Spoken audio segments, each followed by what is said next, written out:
Welcome to Dynamic Circuit. We're going to test Allenbradly Panelview1000. It's originally the display not working and the keypad also not working.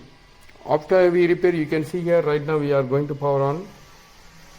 Yes, the keypad we are changed new. The display right now is booting. You can see that the letter is very clear. Now you can see the display is very clear and the booting problem is resolved and the keypad also changed new one.